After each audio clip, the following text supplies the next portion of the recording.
Millets తో పాటు సేంద్రియ వ్యవసాయం, వాణిజ్య పంటలకు నిలవైన భూములవి. 3 పంటలు పండే సారవంతమైన ఎర్ర నేలలు కలిగి ఉన్న ప్రాంతంలో ఫార్మసిటీ ఏర్పాటుకు ప్రయత్నాలు చేస్తున్నారు. తమ భూముల్లో పరిశ్రమలు వద్దంటూ వేడుకుంటున్నారు రైతులు. సంగారెడ్డి జిల్లాలో రైతుల నిరసనలపై స్టోరీ.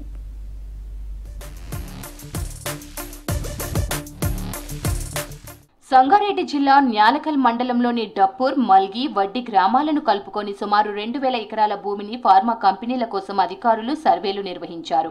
భూమిపైనే ఆధారపడి బతుకుతున్న తమ నుండి భూమి తీసుకోవద్దని వేడుకుంటున్నారు ఈ ప్రాంత రైతులు. ఇక్కడ భూగర్భ జలాలతో పాటు సారవంతమైన ఎర్ర భూములు ఉన్నాయి.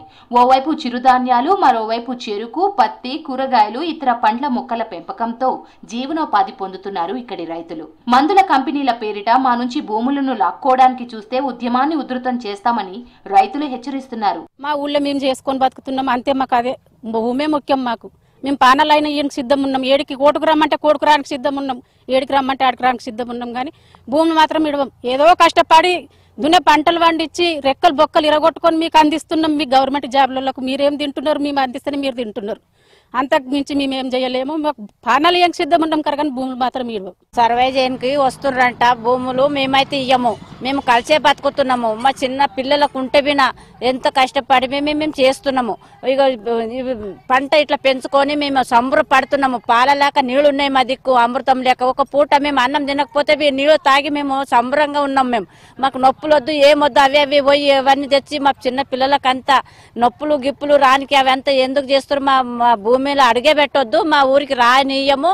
మల్గి, వడ్డి గ్రామాల నుంచి 250 ఎకరాలు, డప్పూర్ గ్రామం నుంచి 1500 ఎకరాల భూమి తీసుకుంటామంటున్నారు అధికారులు. ఈ ప్రాంతంలో ఎకరం, అర ఎకరం పొలం ఉన్న చిన్న సన్నకారు రైతులు ఎక్కువగా ఉన్నారు. భూములను తీసుకుంటే తమకు బతుకు తెరువు ఉండదని డప్పూర్ గ్రామ రైతులు ఆందోళన చెందుతున్నారు. తమ ప్రాంతంలో ఫార్మా కంపెనీలకు భూములు కేటాయించవద్దని కోరుతున్నారు. అందరి తరపున ఈ ఫార్మాసిటీని రద్దు చేసుకోవాలి. వాళ్ళు ఏమైతే సర్వేలు చేస్తామంటున్నారో అవి నిలిపివేసుకునాలి. మాకు ఈ వ్యవసాయం ముద్దు, ఫార్మాసిటీ వద్దని ఒకే నినాదంతో మా గ్రామాలు 3 గ్రామాలు కూడా పక్కనున్న విలేజ్లు కూడా అందరు కలిసికట్టుగా మేము ఈ ఉద్యమం చేయడానికి నిర్ణయించుకున్నాము. పెద్ద పెద్ద గట్లు ఉన్నాయి, దేవస్థానాలు ఉన్నాయి. ఆ గట్లల్లో ఆ దేవస్థానాలు గత పూర్వకాలం నుంచి కూడా ఉన్నాయి. దాన్ని మీరు తీసేసి పక్కన పెడతాము, అది మొత్తం మేము కబ్జా చేసుకుంటాం అంటే మీరు ఎంతవరకు సమాజం? ఇది ఎట్లా, ఏ రకంగా తీసుకుంటారు మీరు? అట్లా ఇచ్చిన గవర్నమెంట్ అలౌట్ చేసిన భూమి, గవర్నమెంట్ దేవుళ్ళకి ఇచ్చిన భూమి మర్ర రిటర్న్ మీరు తీసుకోవడం ఏది ఉన్నది? మా ఊరికి మందుల కంపెనీ వద్దు సార్. నాకు 2 ఎకరాల భూమి ఉన్నది, గత 2 ఎడ్లు ఉన్నాయి, నా 2 కొడుకులు ఉన్నారు. మేము వ్యవసాయం మీదనే బతికేది. మా చెమట దార పోసి బావి కొట్టుకున్నా, చెమట దార పోసి బోరు కొట్టుకున్నా. అసలు భూమి పోయినాక నేను ఉండేందుకు సార్, మేము పానం పోయినా కానీ మేము భూములు ఇచ్చేది లేదు.